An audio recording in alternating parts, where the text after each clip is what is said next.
अस्सलामुअलैकुम everyone, welcome to Samaa podcast. This is Mirab Zeeshan. नाजरीन, Sheikh Rohel Oscar और अयाज सादिक जो कि बहुत बड़े नाम हैं, आप सभी इन नामों से वाकिफ हैं। अब देखना यह है कि इनमें जो रसाकशी चल रही है वो कहां तक पहुंची है, इस हवाले से क्या खबर है, क्या होने वाला है। नाजरीन, दूसरी जानिब आपकी फेवरेट अदाकारा नूर बुखारी भी सियासी मैदान में उतर चुकी हैं। क्या स्टेटस है, कहां से लड़ रही हैं। तीसरी जानिब नाजरीन, हल्कों की बात की जाए तो हर सियासतदान एक हल्के से खड़े होते हैं और देखना यह है कि इन हलकों से वो कितने मजबूत हैं। नाजरीन, सियासत में नक दा कोका का क्या मतलब है, ये इस जुमले के बारे में क्या कहना चाहेंगे, इस हवाले से बात करने नाज़रीन मेरे साथ मौजूद हैं समा टीवी के ब्यूरो चीफ नईम हनीफ साहब। अस्सलाम वालेकुम। वालेकुम सलाम मीरा।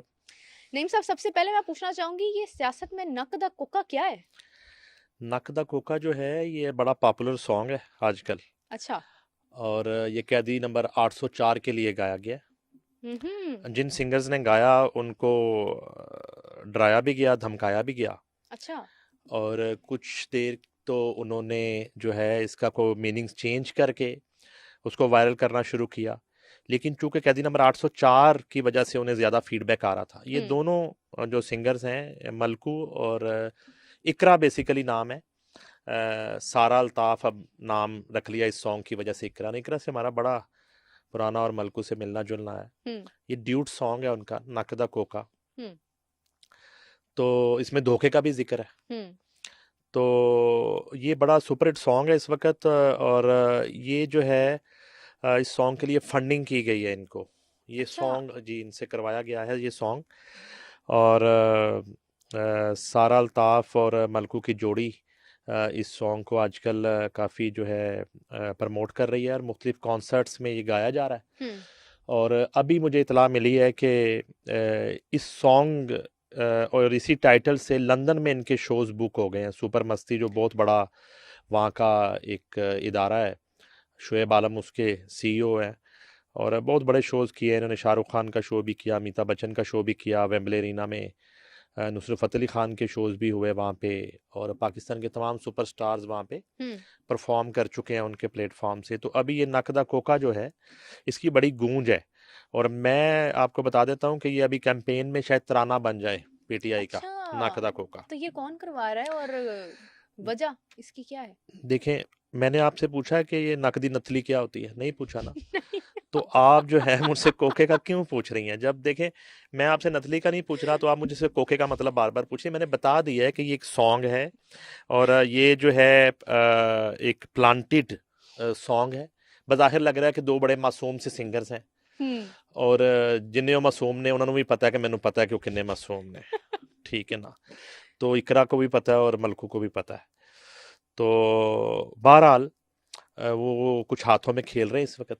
अच्छा। एक रातों रात शोहरत की बुलंदियों को छूने के ख्वाब की ताबीर के लिए। और वजह क्या है? नकदा कोका। नकदा कोका।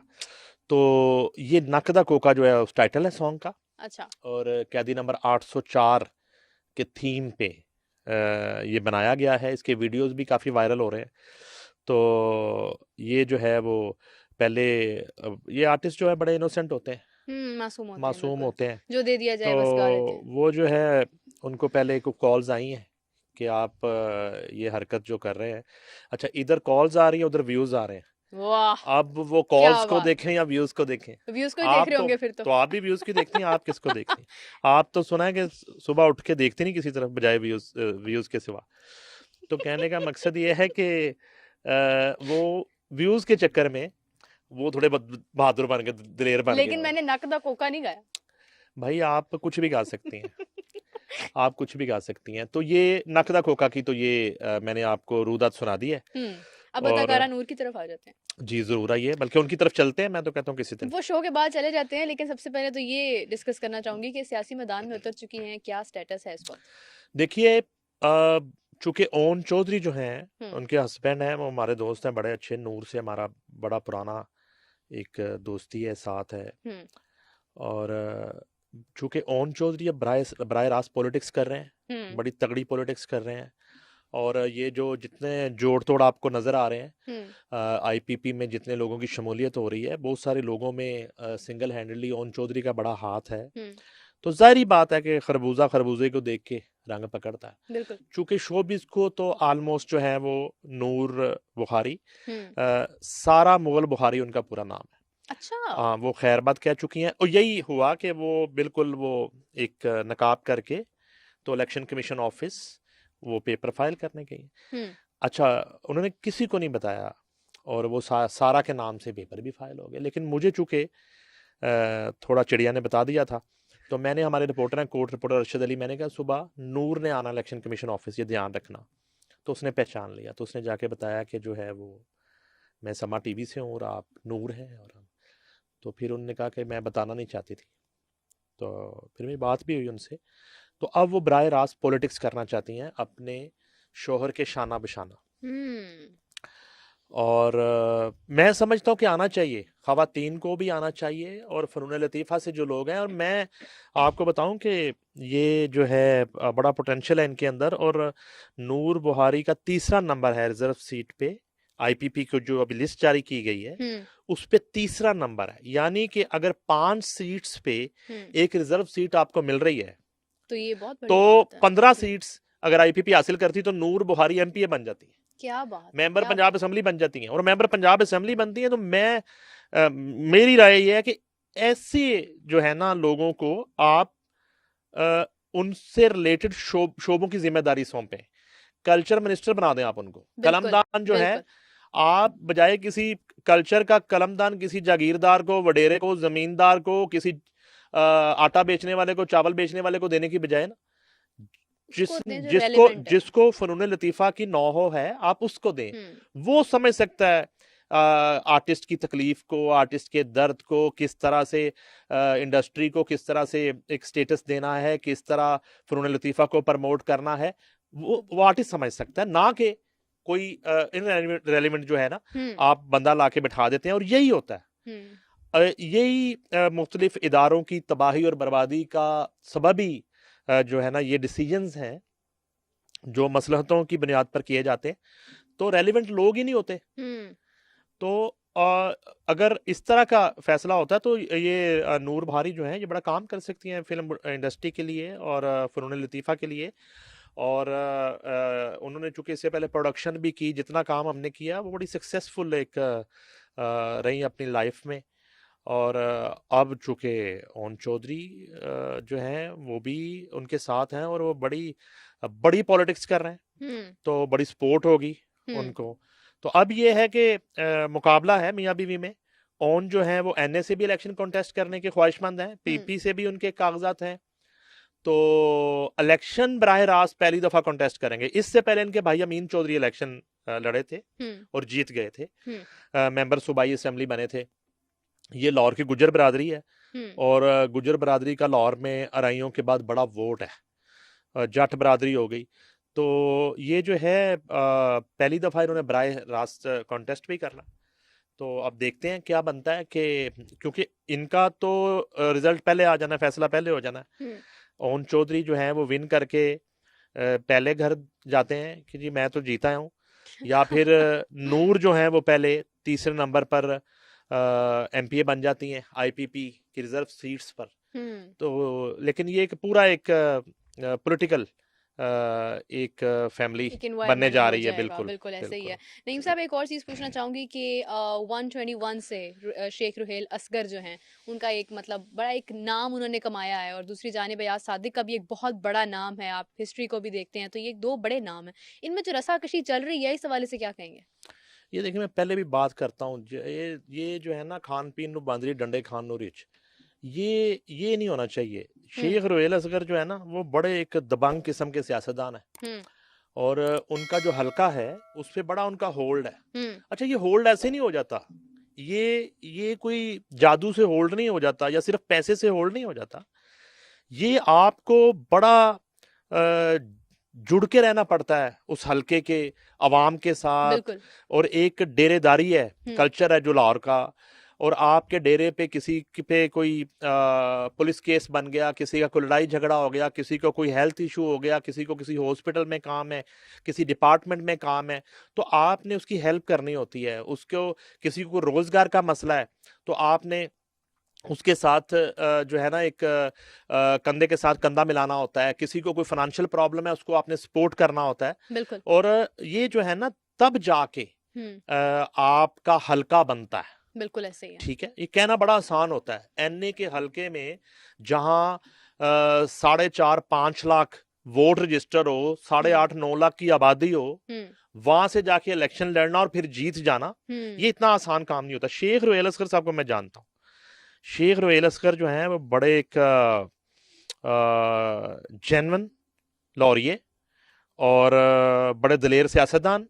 और जो मैंने वो रीछ और बांदरी वाली मिसाल दी है, वो ये है कि उनकी बड़ी कंट्रीब्यूशन है, कुर्बानियां हैं। जब मुश्किल अदवार आए और जो चंद लोग हैं जो खड़े रहे, उनमें नाम लिए जा सकते हैं। ख्वाजा साद रफीक हैं, उनमें शेख रुहेल असगर है, मैं नून लीग के लोगों की बात कर रहा हूँ। इसी तरह पीपल्स पार्टी में लोग होंगे। इसी तरह आज की आईपीपी है, वो जब पीटीआई में जब होंगे, तो जब मुश्किल वक्त चल रहा था 2011 के बाद से और फिर 2013 के बाद और वो धरने के दौर, तो ये लोग भी सारे खड़े रहे बिल्कुल साथ, तो हर तरह के मुश्किल हालात का सामना करते रहे। तो शेख रुहेल असगर उन लोगों में। अच्छा, अब उनकी टाई पड़ गई अयाज सादिक साहब के साथ। अयाज सादिक जो है, अब उनको भी इन सारे अगर पैरामीटर्स में देखा जाए तो उनको भी आप कमतर नहीं रेट कर सकते। ठीक है, हाँ। वो अयाज सादिक जो है वो स्पीकर कौमी असम्बली रहे, और जब अदम एतमाद पाकिस्तान की तारीख की पहली कामयाब तहरीक जो जब होने जा रही थी, अदम एतमाद उस वक्त के वजीर आजम के खिलाफ, तो आपको याद होगा स्पीकर कौमी असम्बली थे असद कैसर, उन्होंने चंद मिनट पहले या कोई 40 मिनट पहले रिजाइन कर दिया था। वो डेडलाइन जब तक खत्म होने वाली थी, तो अगर वो नहीं करते तो वो एक आईनी उसमें आ जाते, एक केस बनता असद कैसर पे, और उन्हें जो है वो नाहल किया जाता और जेल की हवा खाने पड़ती। तो उन्होंने इतना टाइम वेस्ट करके तो रिजाइन किया। तो पैनल ऑफ चेयरमैन में सबसे ऊपर जो नाम था वो अयाज सादिक का था, तो बाकी प्रोसेस जो था वो अयाज सादिक ने किया था। बिल्कुल। अब यहाँ पे एक चीज जरूर है, जब हम मौरूसियत की बात करते हैं, जब हम जो है एक आम कारकुन की, एक कुर्बानी देने वाली कारकुन की, डंडे खाने वाली कारकुन की, जेलों में जाने वाले कारकुन की हक तलफी करते हैं, जब उनके हकूक पे शब खून मारते हैं, तो सिर्फ शरीफ खानदान या जरदारी खानदान, भुट्टो खानदान, सिर्फ वहां मरूसियत नहीं आपको मिलती। अब ये इस कदर नीचे आना शुरू हो गई है और इस कदर पार्टियों में फैलना शुरू हो गई है कि अयाज सादिक जो हैं वो अपने साथ साथ अपने बेटे को भी इलेक्शन कॉन्टेस्ट करवाना चाहते हैं। क्या बात एहसन इकबाल जो हैं वो नारोवाल से दानियाल अजीज जो हैं, जो एक दरीना रहनुमा है मुस्लिम नून के, उनकी जगह अपने बेटे को कॉन्टेस्ट करवाना चाह रहे थे। और ये लड़ाई बहुत ज्यादा सुनने में आती रही आप उन दिनों। एग्जैक्टली। तो अब अयाज सादिक जो है ना सिर्फ 121 जो हल्का है, थोड़ा बहुत हल्का बंदियों के बाद उसमें चेंजेस जरूर आई होंगी, लेकिन अब अयाज सादिक वहां जाके इलेक्शन कॉन्टेस्ट करना चाहते हैं, जबकि वो उनका हल्का नहीं है, वो शेख रुहेल असगर का। अब हुआ क्या, पार्लियामानी बोर्ड में ये इशू डिस्कस हुआ, पहले कमेटियां बनाने की कोशिश की, कमेटियों पे किसी ने इत्तेफाक नहीं किया। अब हुआ ये कि ये जो फैसला है, ये जो बॉल है, ये चली गई है बराह रास्त मियां नवाज शरीफ के कोर्ट में। बिल्कुल। अब वो 1 रुकनी जो है ना कमेटी है, उन्होंने ये फैसला करना है। लेकिन उसके साथ ही साथ जब हम बात कर रहे हैं, मुझे अभी इतला मिली है, मेरे रिपोर्टर्स ने मुझे बताया है कि शेख रुहेल असगर ने उस हलके में अपनी कैंपेन का आगाज कर दिया है प्रैक्टिकली। वहां पे उनके बैनर, उनकी फ्लेक्सीज, उनके पोस्टर्स और उनकी सारा जो है ना पब्लिसिटी लगना शुरू हो गई है। अच्छा। बावजूद इसके कि अभी तक फैसला नहीं हुआ कि उन्होंने इलेक्शन कॉन्टेस्ट करना है। अच्छा, इससे पहले उन्होंने एक और भी धमकी भी दी पार्लियामानी बोर्ड के इजलास में। उन्होंने कहा कि अगर मुझे आप इस हलके से, जो कि मेरा हलका है, इलेक्शन कॉन्टेस्ट करने की इजाजत नहीं देंगे और किसी को भी वहां लाके इलेक्शन लड़वाने की कोशिश करेंगे तो मैं आजाद हैसियत में सामने खड़ा हो जाऊंगा। यानी कि वो नवाज शरीफ के खिलाफ खड़े हो जी, जाएंगे। जाहिर है ये बात उन्होंने कर दी। हम्म। मगर मैं जितना इन दोनों को जानता हूं, आ, ये कोई बहुत ज्यादा दूसरे लफ्जों में कह सकते हैं कि लालची सियासतदान नहीं है। ये बड़े एक वजादारी इनके यहाँ पाई जाती है, रख रखाव है। हम्म। और ये इस तरह के लोग हैं कि असूल वाले इनके कह लिए सकते हैं। जाहिर है कि इनके लिए मैटर नहीं करती हम्म। चीजें। ये दोस्तियां और हम्म। रिश्ते निभाने वाले लोग हैं। हम्म। ये खानदान जो है, और ख़ास तौर पे शेख रुहेल अस्कर का जो खानदान है, जो फैमिली है, हम्म। तो मुझे ये लगता है कि मियां नवाज शरीफ दो पर्चियां फेंकें, एक उठाएं कि जी आप लड़ेंगे और आप नहीं लड़ेंगे, और मैं नहीं मानता इस बात को कि दूसरा आजाद हैसियत में सामने आ जाएगा अच्छा। अगर मियां नवाज शरीफ खुद ये फैसला कर देते। लेकिन अभी तक जो है ना, ये फैसला हो नहीं पाया। ये एक डिस्प्यूट अभी बाकी है लाहौर की जो 14 सीट्स हैं उन पे, और सीट एडजस्टमेंट वाली भी कुछ चीजें हैं। जाहिर बात है आईपीपी के साथ भी सीट एडजस्टमेंट के मामला तभी हैं, लेकिन 10 से 11 सीट्स पे उन्होंने गो हेड दे दिया अपने कैंडिडेट्स को। जैसे कि एक और सरप्राइज यहाँ पे है कि बिलावल भुट्टो जरदारी, जो कि सब जानते हैं, फैसला कर चुके हैं लाहौर के हल्का 1 to 7 से इलेक्शन कॉन्टेस्ट करने आ रहे हैं वो। तो बिलावल भुट्टो जरदारी जो है वो हल्का 1 to 7, हल्का 1 to 7 मैं आपको याद करवाता हूं, हमने वहां से शो किया था। बिल्कुल। वो हल्का 1 to 7 है। अच्छा, वहां के आपने लोगों की राय सुन ली थी, आपने शायद 100 लोगों में से एक आध ने जुल्फकार अली भुट्टो साहब का जिक्र किया था, एक आध ने किया होगा शायद, वो भी शायद। अब उस हल्के से बिलावल भुट्टो जरदारी इलेक्शन लड़ने के लिए। अच्छा, मेरे लिए थोड़ी सी यहाँ पे हैरानकुन बात ये है कि जाहिर है कि बिलावल भुट्टो जरदारी जो है, पीपल्स पार्टी की जैसी भी सूरत हाल हो पंजाब में, वो एक तगड़े कैंडिडेट होंगे। बिलावल भुट्टो जरदारी इसी हल्के से जब परवेज मलिक की डेथ हुई और उनकी मिसेस शाइस्ता परवेज मलिक ने जिमनी में इलेक्शन जब लड़ा, तो उनके मुकाबले में पीपल्स पार्टी पंजाब के एक लीडर हैं असलम गिल, वो इलेक्शन लड़ने के लिए आए। तो आसिफ अली जरदारी साहब ने पूरा एक जोर लगा दिया हर तरह से, और 33,000 वोट हासिल किए वहां से, 33,000 वोट। जबकि मैं एक्सपेक्ट कर रहा था कि 5 या 6,000 वोट पीपल्स पार्टी लेगी इस हल्के से। अच्छा, तो जरदारी साहब ने, आपको याद होगा कि भंगड़े भी डाले थे जरदारी साहब ने, याद है? जरदारी साहब ने याद है, लेकिन नहीं डाले थे ना भाई। भंगड़ा इस तरह डालते हैं, इस तरह तो नहीं डालते भंगड़ा। तो सेलिब्रेट जो है किया था जरदारी साहब ने ये कह के कि हम इलेक्शन जीत गए। 33,000 वोट जब हासिल किए उन्होंने, और वो इतने खुश थे कि उन्होंने शाम को प्रेस कॉन्फ्रेंस की और पूरा मीडिया बुला के उन्होंने सेलिब्रेट किया, भंगड़े डाले। अब उसी हल्के से बिलावल आ रहे हैं। तो अगर असलम गिल के लिए आसिफ अली जरदारी साहब ने इतना जोर लगाया था, तो बिलावल भुट्टो के लिए क्या जोर लगाएंगे। अब इस सूरत हाल में उनके सामने जिस कैंडिडेट को नून लीग ने टिकट दिया है वो है अताउल्लाह तारड़। अच्छा, अताउल्लाह तारड़ जो, उनका तो ये हल्का भी नहीं है। अब मुझे समझ नहीं आ रहा कि जब आपके पास इतने तगड़े लोग हैं, वहां पे आप अयाज सादक और शेख रुहेल असगर, दो बड़े जो है ना वो एक कैंडिडेट, और उनका कैंडिडेचर इतना हैवी वेट कैंडिडेचर्स हैं, आप उन दोनों में से एक को इधर ले आते ना इस हल्के में। बिल्कुल ठीक है, बिल्कुल सही। तो एक मुकाबला भी होता। आपने अता तारड़ को डाल दिया। तो यहां से मुझे लगता है कि शायद पीपल्स पार्टी को जो 1 या 2 सीट्स यहाँ लाहौर में देनी है आपने, या अगर आपकी कोई इस तरह की डील है, तो आपने सामने बड़ा हल्का कैंडिडेट डाल दिया बिलावल भुट्टो जरदारी के। हम जो अपनी पॉलिटिक्स करते हैं, साफियों की, जो हमारी प्रेस क्लब की पॉलिटिक्स होती है या यूनियन की पॉलिटिक्स होती है, तो हम एक टर्म यूज करते हैं, कुर्बानी का बकरा।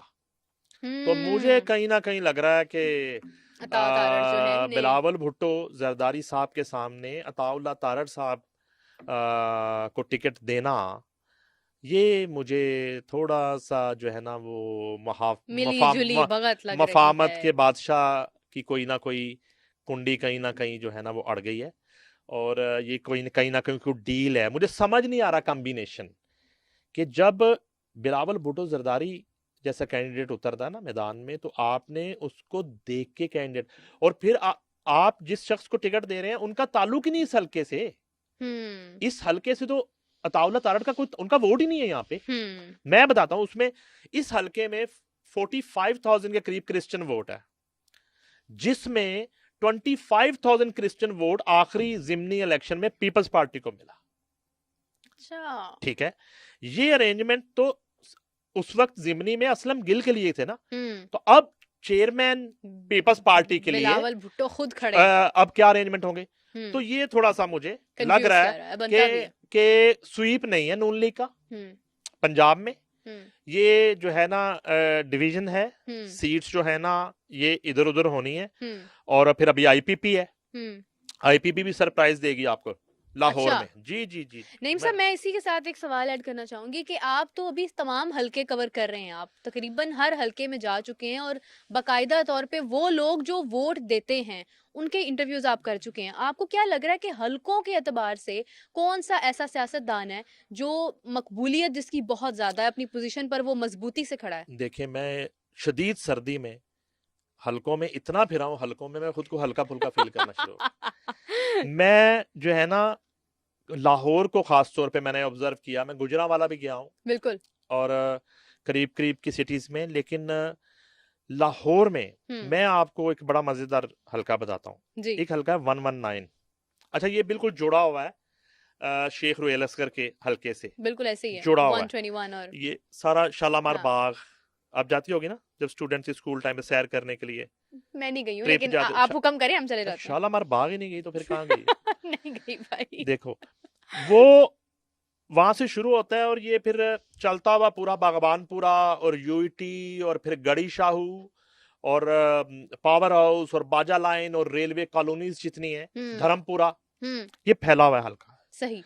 मैं इस हल्के में निकला और मैं रूटीन में हल्का कर रहा था, तो जब मैं पहुंचा इसी हल्के के इन इलाकों में, इन एरियाज में जो मैं नाम अभी आपके सामने लिए हैं, गड़ी शाहू के इलाके में, तो आप बिलीव कीजिए कि मुझे कोई दूसरा बंदा नहीं मिल रहा कि शो को बैलेंस करने के लिए, कि दोनों तरफ की राय आ जाए। अच्छा, 99 पॉइंट जो है ना मुझे वहां पे जो लोग मिले वो अब्दुल अलीम खान के फैन, और वोटर नहीं मैं कह रहा उनको, मैं वोटर नहीं कह रहा, जिन मद्दा कह रहा हूं, मद्दा। अच्छा। और आप अगर वो सुने, अभी ऑन एयर शो जाता है तो वो उनकी गुफ्तगू आप सुने और खवातीन की गुफ्तगू सुने। ये वाहिद हल्का है क्योंकि वो इतना बड़ा हल्का था कि उसको रिकॉर्ड करते करते डार्क हो गया, लाइट चली गई, अंधेरा हो गया, कुछ अंधेरे में किया तो मुझे दूसरे दिन फिर जाना पड़ा उस हल्के में। जबकि अमूमी तौर पर एक हल्का एक दिन में कवर हो जाता है। और ये हल्का मैंने उस तरह नहीं किया कि हम सिर्फ मार्केट्स कवर कर लें और मार्केट्स में ही हमने ताजरों से बात कर ली और वहां पे जो उस इलाके के लोग खरीदारी करना हो। इसमें तो हम घर घर गए, हमने जाके डोर नॉक किए, हम गलियों में गए, हम उनकी जो बस्तियां हैं वहां पे गए।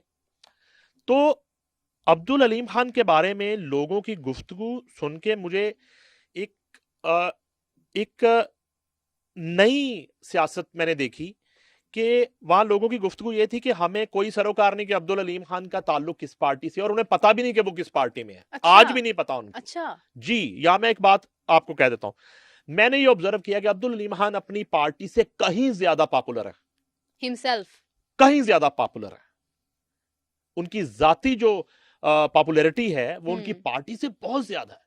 ये मैंने हलकों में निकल के देखा है। अच्छा, एक ही लोगों की जुबान पे कि उन्होंने कहा जी कि हमें सरोकारी नहीं है कि वो किसी भी पार्टी से सियासत करें, वो कहीं भी जाके सियासत करें, हमारी सपोर्ट, हमारा वोट, और बड़े जज्बाती उनकी गुफ्तगू और मनाजर, और खवातीन, बुजुर्ग खवातीन और फैमिलीज और बच्चा जो है, क्या बात, वो उनके नाम से वाकिफ है और उनके काम से वाकिफ है। ये होता है कि हल्का कैसे बनता है। एग्जैक्टली। अच्छा, ज्यादा मजे की बात ये थी कि उन लोगों का ये कहना था कि ये वाहिद पॉलिटिशियन हैं जो ऑफ सीजन में भी हर वक्त दस्तयाब हैं, सिर्फ इलेक्शन के मौसम में नहीं ये आते कैंपेन के लिए। 15-15 साल से वहां लोगों के जो फाइनेंशियल मसाइल हैं, उनके घरों के चूल्हे कैसे जलने हैं, और जो इन्होंने वहां पे वजीफे मुकर्रर कर रखे हैं, और पूरा हलका जो है वो इनकी फ्री मेडिकल डिस्पेंसरियों से भरा हुआ है। क्या बात। ठीक है, और मेडिकल की सहूलत वहां पे फ्री है। वाटर फिल्ट्रेशन प्लांट जो है जगह जगह लगे हुए हैं, पीने का साफ पानी वहां पे उनको मुयस्सर है। वहां पे गुज़िश्ता इलेक्शन में 2018 में जब ये इलेक्ट हुए तो उन्होंने कमिटमेंट की कि मैं बिजली नहीं थी बाज इलाकों में, गैस नहीं थी। वो उनका ये कहना है कि जो वादे ये करके गए, इलेक्शन खत्म होते ही ये वापस आए हल्के में, और वहां पे वो सारे काम इन्होंने कंप्लीट किए। और आज उनसे पूछें कि कोई आपकी रिक्वायरमेंट, कोई डिमांड, और उनके पास दुआओं के अलावा कुछ नहीं। मैं बिलीव करें कि आप, मैं चैलेंज करता हूं, मैं चैलेंज करता हूं, मैं चैलेंज करता हूं, इस कदर लाहौर में तकसीम देखी है मैंने, बाकी हलकों में बिल्कुल ऐसे इस कदर तकसीम देखी है, इस कदर तकसीम देखी है कि अब ये किसी का किला नहीं रहा। आप मतलब फैसला नहीं दे सकते। अब ये किसी का गढ़ नहीं रहा, किसी का किला नहीं रहा, ठीक है, किसी का शहर नहीं रहा। लेकिन ये जो हलका है और ये जो एरियाज हैं, यहां पे लोग अब्दुल अलीम खान से मोहब्बत करते हैं। वो कहते हैं कि सिर्फ हम इशारे के मुंतजर हैं। वो वोट उनका है, सपोर्ट उनकी है, और हमारी हमदर्दियां, हमारी दुआएं और दिलो जान के साथ हम उनके साथ हैं। क्या बात अच्छा, है? एक इसमें भी एक वाकया मैं ऐड करता हूं। जब 20 सीटों पे जिमनी इंतखाब हुआ, जब पंजाब में जो है वो फॉरवर्ड ब्लॉक बना और पीटीआई के कुछ लोग छोड़ के चले गए, उन्होंने रिजाइन कर दिया, तो उन सीटों पे जिमनी इंतखाब होना था। तो नून लीग के एहसन शराफत को इसी हलके से जो है वो लड़वाने का फैसला किया गया, और अब्दुल अलीम खान साहब ने नून लीग को गो एड दिया कि आप ठीक है, इनको इलेक्शन कॉन्टेस्ट करवा लें। तो एहसन शराफत के लिए जब कैंपेन करने लोग जाते थे, तो वो लोग एहसन शराफत को वोट देने पे आमादा नहीं होते थे। अच्छा, वो कहते थे कि ये वोट अलीम खान की अमानत है, हमने किसी और को नहीं देना। क्या बात। बावजूद इसके कि एहसन शराफत को अब्दुल अलीम खान की सपोर्ट हासिल थी, बावजूद इसके, तो मैंने इस तरह का हल्का नहीं देखा। नहीं साहब, क्या यूथ भी इसी तरह से आमादा है इस तरफ? भाई, लोगों ने नारे लगाए हैं वहां पे, जो है ना वो 6ठी क्लास 7वीं क्लास के बच्चे जो है ना वो नारे लगा रहे हैं वहां पे। अच्छा, वो क्यों लगा रहे हैं? वो इसलिए लगा रहे हैं कि एवरी मंथ सैकड़ों नहीं हजारों घरों में बगैर किसी पब्लिसिटी के, बगैर किसी फोटो सेशन के, बिल्कुल ऑटो पे लगा हुआ एक सिस्टम है, उनके घरों में जो है एक राशन के चेक्स जो है वो तकसीम हो जाते। क्या बात है, क्या बात, ठीक है। और उनका जो मेडिकल के जो सहूलियात हैं वो हैं, तो वो हर घर में डिस्कस होते हैं। तो बच्चा बच्चा जो है वो उन्हें जानता है एक मसीहे की तरह। ये मैं अपनी आंखों से देख के आया हूं, ये हल्का चूंकि मैंने खुद किया है, और मैं अभी ऑन एयर नहीं हुआ वो शो, जल्द ऑन एयर जाने वाला है इसी वीक में, तो ये मैं देख के आया हूं। तो वहां पे अब्दुल अलीम खान को मुकाबला करना नामुमकिन हद तक मुश्किल है, ये बात नामुमकिन हद तक मुश्किल है। हकीकत है कि नईम साहब और मैं भी इससे पहले हम एक हल्का कवर करके आए हैं, वाकई में डाइवर्सिटी बहुत ज्यादा है, बहुत डिफरेंट ओपिनियंस है। नईम साहब, मैं समझती हूँ कि अगर हर सियासतदान इसी तरह से अगर मेहनत करे, इन्वेस्ट करे, ना सिर्फ चंद मुकामात पर, चंद मौके पर, तो मेरे ख्याल से अगर वो कंटिन्यूसली ऐसे करें तो हल्का नहीं टूटता। एक चीज मैं ऐड कर देता हूँ, मैंने अब्दुल अलीम खान साहब से भी एक दफा सवाल किया था, ये सिलसिला उस वक्त भी जारी था, और एक दिन के लिए ये सिलसिला रुका नहीं, जो मैं आपको बता रहा हूं सारे मनाजर उस हल्के के, जब अब्दुल अलीम खान ने बराह रास्त सियासत से किनारा कशी इख्तियार कर ली थी, और उन्होंने सियासत छोड़ दी थी। आप बता तो रहे हैं 15-15 साल से। एग्जैक्टली। और उन्होंने ये फैसला कर लिया था कि अब उन्होंने इस मुल्क में बराह रास्त पॉलिटिक्स नहीं करनी। ये सिलसिला तब भी नहीं टूटा, ये उन लोगों ने हमें बताया। बड़ी बात है, बहुत बड़ी बात है। ये उन खवातीन ने बताया। मैं बता रहा हूं कि मैं 10-12 साल के बच्चे से लेके 70-80 साल की बुजुर्ग खवातीन और मर्दों से मिला हूं। क्या बात है। ये मैं हर तबके के लोगों की बात कर रहा हूं। मैं रेडी बान से भी मिला हूं, मैं वहां पे एक जनरल स्टोर वाले से भी मिला हूं, मैं वहां के स्वीपर से भी मिला हूं, क्या बात, मैं वहां के रिक्शा ड्राइवर से भी मिला हूं, मैं हर तबके के लोगों से मिला हूं। ये मैं तमाम लोगों की एक मजमूई राय बता रहा हूँ उनके बारे में। बहुत बड़ी बात है। मेरे पास तो वाकई अल्फाज ख़त्म हो गए, क्योंकि ये मुश्किल होता है बहुत ज़्यादा, ख़ास तौर पर लाहौर जैसे बड़े शहर में, जहाँ पर डिफरेंट ओपिनियंस हैं, बहुत ही बाइस्ड या बहुत ही अनबाइस्ड, आपको एक ही तरह का ओपिनियन नहीं मिलता। मैं कहना चाहूँगी कि अगर तमाम सियासतदान इसी तरह से आवाम की खिदमत करें तो आवाम उनके साथ खड़ी रहती है, आवाम नेकी नहीं बोलती है। नईम साहब, आपका बहुत शुक्रिया, आपने अपना कीमती वक्त दिया और अपनी कीमती राय राय से हमें आगाह किया। इसी के साथ मुझे इजाज़त दीजिए। नाज़रीन, आपसे मुलाकात होगी नेक्स्ट एपिसोड में, तब तक के लिए अल्लाह हाफ़िज़।